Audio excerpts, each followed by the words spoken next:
बिस्मिल्लाहिर्रहमानिर्रहीम। नाज़रीन अस्सलाम वालेकुम, मैं हूँ इमरान वसीम। नाज़रीन, आज के प्रोग्राम में 3 बड़ी अहम ख़बरों की तफ़सीलात आपके साथ शेयर करेंगे। आपको याद होगा कि 8 सितंबर को इस्लामाबाद हाई कोर्ट ने यह फ़ैसला सुनाया था कि 22 सितंबर को इमरान ख़ान पर तौहीन अदालत की फ़र्द जुर्म आयद की जाएगी। तो आज 21 सितंबर है और कल 22 सितंबर को इमरान ख़ान के ख़िलाफ़ तौहीन अदालत केस की बड़ी अहम समाअत होने जा रही है। तो कल की इस अदालती कार्रवाई के हवाले से कप्तान की लीगल टीम ने अपने चेयरमैन को साबिक़ वज़ीर आज़म इमरान ख़ान को तौहीन अदालत की फ़र्द जुर्म की कार्रवाई से बचाने के लिए क्या हिकमत अमली तैयार की है, एक तो ये डिटेल आपके साथ शेयर करेंगे। और दूसरी ख़बर में हम बात करेंगे इमरान ख़ान के मुमकिना लॉन्ग मार्च को नाकाम बनाने के लिए शहर इक़्तिदार में क्या तैयारियां की जा रही हैं, और इस सिलसिले में वज़ीर दाखिला राना सनाउल्लाह की हिकमत अमली क्या होगी, ये डिटेल भी आपके साथ शेयर करेंगे। और तीसरी ख़बर में बात करेंगे आज इस्लामाबाद हाई कोर्ट ने जो मुसमिक नवाज़ के सीनियर रहनुमा वफाकी वज़ीर एहसन इकबाल को नैब रेफरेंस से बरी किया है। ये फ़ैसला सुनाने से पहले अदालती कार्रवाई के दौरान वो कौन से 12 सवालात थे जो चीफ़ जस्टिस अतर मिनल्ला की जानिब से नैब के तफ्तीशी ऑफ़िसर से पूछे गए, लेकिन नैब का तफ्तीशी ऑफ़िसर उन 12 सवालों का जवाब देने की बजाय सिर्फ़ 2 ही बातें बार बार कमरा अदालत में दोहराता रहा। इसके अलावा कुछ और ख़बरें भी हैं, उनकी डिटेल भी इस प्रोग्राम में आपके साथ शेयर करेंगे। तो पहली ख़बर से प्रोग्राम का बाकायदा आगाज़ करते हैं।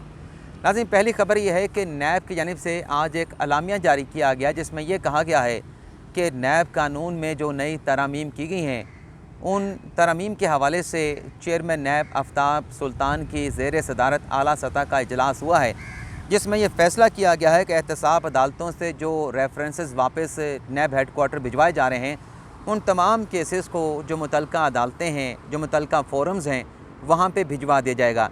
यानी ये नहीं होगा कि कोई केस अगर एहतसाब अदालत से वापस नैब को भेजा गया है तो उस मामले को वहीं पे ख़त्म कर दिया जाएगा, बल्कि नैब के चेयरमैन ने फ़ैसला किया है कि 50 करोड़ से कम मालियत का जो भी रेफरेंस एहतसाब अदालत से वापस नैब को भिजवाया जाएगा, उसका जो भी मुतल्लिका फ़ोरम होगा, जो अदालत होगी, उस अदालत में उस केस को भिजवा दिया जाएगा। और साथ में नाज़रीन, इस्लाम में ये भी कहा गया है कि निजी अफराद की शिकायत के ऊपर जो रेफरेंस बनाए गए, वो रेफरेंस भी मुतल्लिका जो शिकायत कुनंदगान हैं उनको भिजवा दिए जाएंगे।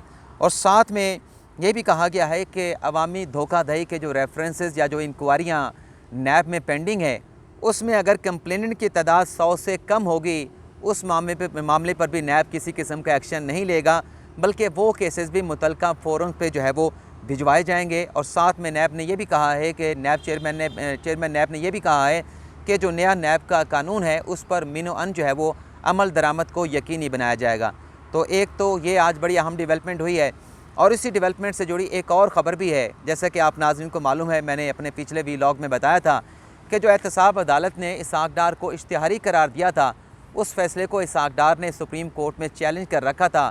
आज उनकी अपील पर समाअत हुई जस्टिस इजाज़ुल एहसन की सरबराही में 2 रुकनी बेंच के सामने, लेकिन इसहाक डार के वकील अदालत के सामने पेश हुए और उन्होंने ये कहा कि मुझे मेरे क्लाइंट की तरफ से ये इंस्ट्रक्शन दी गई है कि इस अपील को वापस लेना चाहते हैं और मुतल्लिका फ़ोरम पर दाद रसी के लिए, रिलीफ़ के लिए हम रुजू करेंगे। तो अदालत ने इस अपील को वापस लेने की बुनियाद पर ख़ारिज कर दिया, और कुछ ही देर के बाद ये ख़बर सामने आई कि एडवोकेट काजी मिसबा की वसातत से इसहाक डार ने एहतसाब अदालत में, वही एहतसाब अदालत जहाँ से इसहाक डार को अदालती मफरूर इश्तिहारी करार दिया गया था, वहाँ पे एक दरख्वास्त दायर की गई है। और इस दरख्वास्त में इसहाक डार ने ये कहा है कि वो अकाउंटेबिलिटी कोर्ट के सामने सरेंडर करने के लिए तैयार हैं, लेकिन जो उनकी गिरफ़्तारी का वारंट जारी किया गया है, एहतसाब अदालत उस वारंट को वापस ले ले तो इसहाक डार अदालत के सामने पेश होने के लिए तैयार हैं। तो ये दरख्वास्त दायर भी हुई, इस पर पहली समाअत भी हुई, और जज मोहम्मद बशीर जो कि एहतसाब अदालत के मतलब सुपरवाइजरी जज हैं, उन्होंने 23 सितंबर के लिए नैब को नोटिस करके जवाब तलब कर लिया है कि इसहाक डार की इस दरख्वास्त के ऊपर नैब का क्या मौक़िफ़ है। अब एक तीसरी ख़बर भी है जो कि पंजाब में अदम एतमाद के हवाले से है। ख़बर नाज़रीन ये सामने आई है कि परवेज़ इलाही के ख़िलाफ़ अदम एतमाद में 5 अरकान के मुनरफ़ होने का इम्कान है। अब यह ख़बर जहाँ पे भी चली है, मैं आप नाज़रीन को वाज़ेह कर देना चाहता हूँ कि फ़िलहाल मैं इस खबर के साथ इत्तफाक नहीं करता, क्योंकि अगर 5 अरकान मुनरफ भी हो जाएँ तो 5 अरकान नून लीग के भी ऐसे हैं जिन पर पंजाब असम्बली के इजलास में शिरकत के हवाले से परवेज़ इलाही साहब ने, उनके स्पीकर ने पाबंदी लगा रखी है। तो फ़िलहाल तो अदम एतमाद का जो है वो सवाल पैदा नहीं होता। अलबत्ता ये हो सकता है कि गवर्नर की जानिब से अगर परवेज़ इलाही साहब को एतमाद के वोट लेने का कहा गया तो वहाँ पे परवेज़ इलाही साहब के लिए मुश्किलात पैदा हो सकती हैं। लेकिन ये डेवलपमेंट भी कब होगी, इसके लिए भी हमें इंतज़ार करना पड़ेगा। अभी चौथी खबर भी चौधरी परवेज़ इलाही साहब से मुतल्लिक है, जो CCP लाहौर के तबादले के हवाले से वफाक और पंजाब में एक तनाज़ा उठ खड़ा हुआ है। वफाक कह रहा है कि CCP लाहौर गुलाम महमूद डोगर साहब जो है अपना चार्ज छोड़ के, CCP लाहौर का जो चार्ज है उसे छोड़ के दोबारा एस्टेब्लिशमेंट डिवीज़न में रिपोर्ट करें। लेकिन परवेज़ इलाही साहब ने CCP लाहौर गुलाम महमूद डोगर से कहा है कि आप चार्ज नहीं छोड़ेंगे। तो आज इस सिलसिले में एक डेवलपमेंट ये हुई है, एक वीडियो सामने आई है जिसमें देखा जा सकता है कि CCP लाहौर गुलाम महमूद डोगर की पंजाब के वज़ीर आला चौधरी परवेज़ इलाही के साथ मुलाकात की है। इस मुलाकात में परवेज़ इलाही साहब ने उनके साथ पंजाबी उन्होंने कहा कि मेरे साथ जफ्फा डालो, यानी उन्हें गले लगाया है। और साथ में परवेज़ इलाही साहब ने उन्हें पंजाबी में ये भी कहा कि असी तुहानू इत्थों जान नहीं देना, यानी आप यहाँ पे अपना काम जारी रखें, आपको पंजाब से जो है वो जाने की इजाज़त नहीं दी जाएगी। तो ये एक डेवलपमेंट हुई है। अब आप ब्यूरोक्रेसी का अंदाज़ा लगा लें कि ब्यूरोक्रेसी से मुतल्लिक़ कायद-ए-आज़म ने कहा था कि वो सियासी मामलात में किसी किस्म की मुदाखलत नहीं करेंगे। अगर CCP लाहौर का ये फ़ैसला दुरुस्त है, कानून के मुताबिक है, लॉ के मुताबिक है कि ये मुकदमा दर्ज होना चाहिए था मियाँ जावेद लतीफ़ के ख़िलाफ़ या मरीम औरंगज़ेब के ख़िलाफ़, तो मेरे ख़्याल से उन्हें किसी भी सियासी रहनुमा या किसी भी लीडर के पास जाकर इस तरह की शाबाश लेने की ज़रूरत नहीं थी। क्योंकि जब वो इस तरह के ब्यूरोक्रेसी जाके किसी सियासी लीडर से शाबाश लेते हैं तो उससे मैसेज ये जाता है कि ब्यूरोक्रेसी जो है वो ख़ुद को सियासत में इन्वॉल्व कर रही है।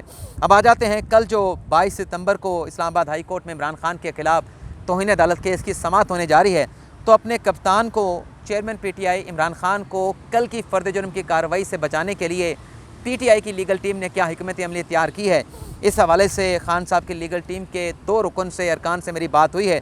तो हमें यह बताया गया कि जो एतराज़ात हमने उठाने हैं, जो हमारी अपना हिकमत अमली का हिस्सा है, वो कल की अदालती समाअत में फ़ौरी तौर पर नहीं उठाए जाएंगे, बल्कि उन्होंने ये बताया कि खान साहब कल 5 रुकनी बेंच से मुखातब होंगे, वहाँ पर बात करेंगे, रोस्टरम पर आएँगे और कहेंगे कि हम अफसोस का इज़हार कर चुके हैं, नदामत का इज़हार कर चुके हैं, शर्मिंदगी का इज़हार कर चुके हैं। हमारी नज़र में तो कोई तौहीन नहीं हुई जज साहब है कि हमें तो मालूम ही नहीं था कि वो जुडिशल ऑफिसर हैं, तो कंटेम्प्ट का ये मामला नहीं बनता। हम अफसोस कर चुके हैं, शर्मिंदगी, नदामत का इज़हार कर चुके हैं। इससे मज़ीद हमने ज़्यादा क्या करना है? तो अदालत के कोर्ट में बॉल फेंकी जाएगी कि अदालत बता दे, 5 रुकनी बेंच बता दे कि हमने आगे क्या करना है।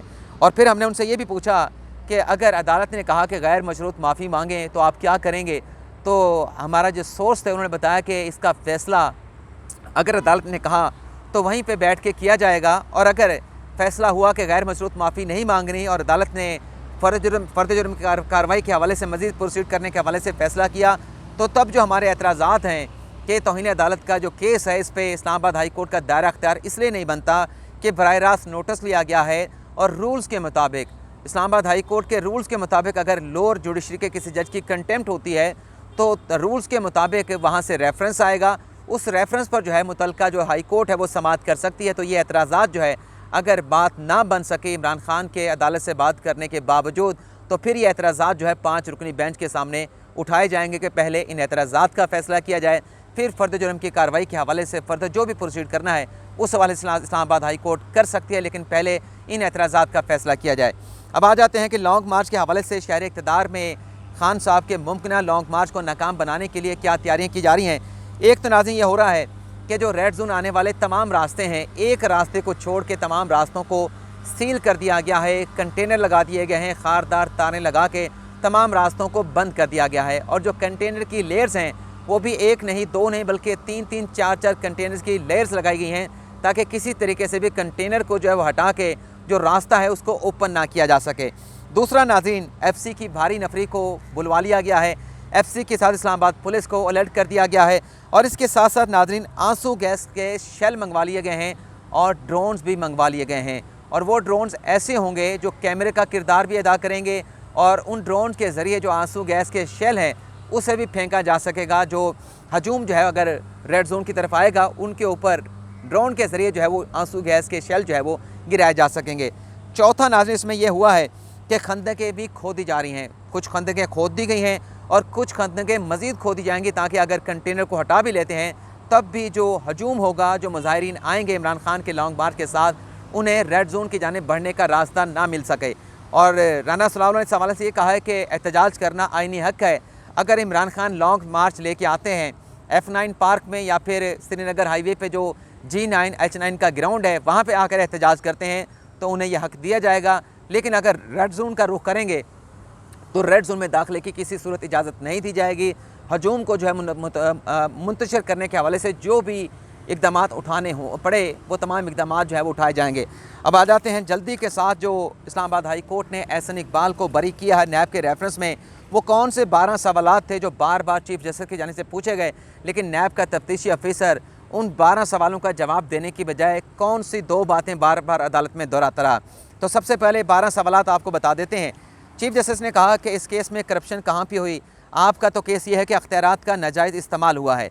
दूसरा, चीफ साहब ने तफ्तीशी से पूछा कि सेंट्रल डेवलपमेंट कमेटी क्या होती है। इस कमेटी ने इस कमेटी ने ये जो मंसूबा था नारोवाल स्पोर्ट्स कम्प्लेक्स का, इसको मंजूर किया था।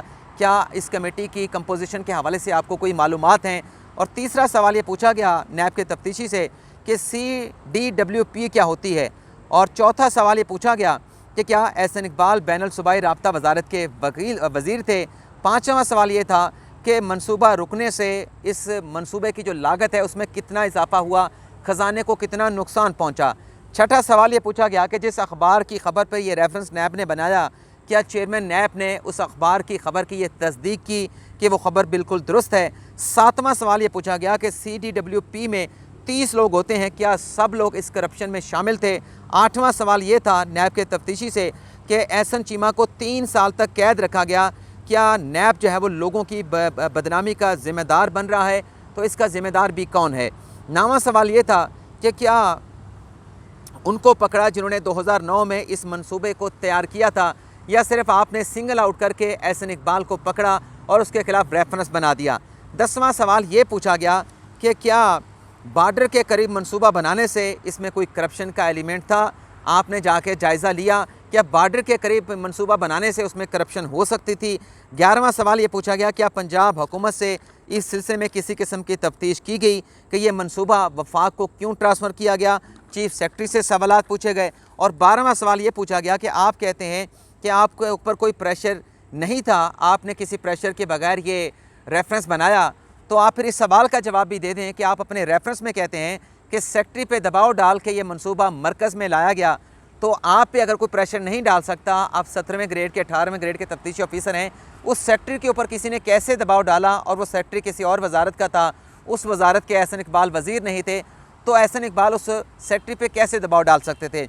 इन तमाम पूछे गए सवालों का नैब का तफ्तीशी अफसर जवाब देने में नाकाम रहा और बार बार अदालत से ये कहता रहा कि प्रोसिक्यूटर मौजूद नहीं है, एडिशनल प्रोसिक्यूटर इस केस में पेश होकर अदालत को मुतमिन करेंगे। और साथ में तफ्तीशी अफसर का ये भी कहना था कि जो नया नैब का कानून है, जो नई तरमीम आई हैं, उनकी रोशनी में भी इस रेफरेंस का जायज़ा लेने का वक्त दिया जाए। तो अदालत ने कहा कि आज मोहलत नहीं देंगे, इल्तवा नहीं दिया जाएगा, आज इस केस का फ़ैसला होगा। और फिर एहसन इकबाल की बरियत की दरख्वास्त पे अदालत ने फ़ैसला सुना दिया। और अब सवाल ये पैदा होता है कि अदालत एक है, बेंच 2 हैं। चीफ जस्टिस अख्तर मिनल्ला की अदालत में केस लगा, बरियत की दरख्वास्त आई एहसन इकबाल को बरी कर दिया गया। लेकिन मरीम नवाज़ ने भी एक बरियत की दरख्वास्त इस्लामाबाद हाई कोर्ट के 2 रुकनी बेंच के सामने दे रखी है। नवंबर 2017 से उस दरख्वास्त पे समाअत चल रही है, लेकिन आज तक उस दरख्वास्त के ऊपर फ़ैसला नहीं हो सका। तो ये भी सवाल उठता है कि एक ही अदालत है, उसी अदालत के 2 बेंच हैं, लेकिन फ़ैसले जो है वो एक बेंच से बड़ी तेज़ी के साथ आता है, लेकिन दूसरा बेंच फ़िलहाल उस दरख्वास्त के ऊपर, मरीम नवाज़ की बरियत की दरख्वास्त पर फ़ैसला करने के हवाले से जो है किसी नतीजे पे नहीं पहुंच सका। तो ये आज का हमारा वीलॉग, आपसे इजाज़त चाहते हैं। अल्लाह ताला हम सब का हमें नासिर हो। अपनी ढेर सारी दुआओं में याद रखिएगा। अल्लाह हाफ़िज़।